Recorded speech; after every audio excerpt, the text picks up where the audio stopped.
Bilang isang senador at kilala kayo sa pangalang Kuya Will, bigyan niyo po ako ng isang batas man lang na kapag nagsabing itong batas na ito, si Kuya Will yan. Okay, magandang tanong yan.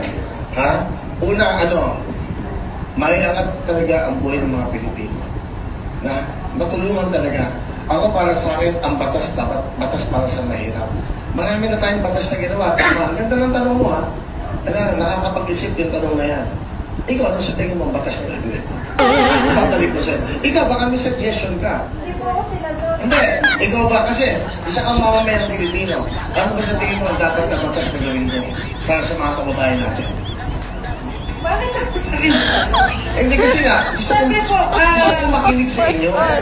Okay, gusto ko makinig sa inyo para tama ito, tama itong tinatanong niyo sa akin. Para pagpunta ko ng Senado, isa to sa mga tanong. Mga kwento na, di ba?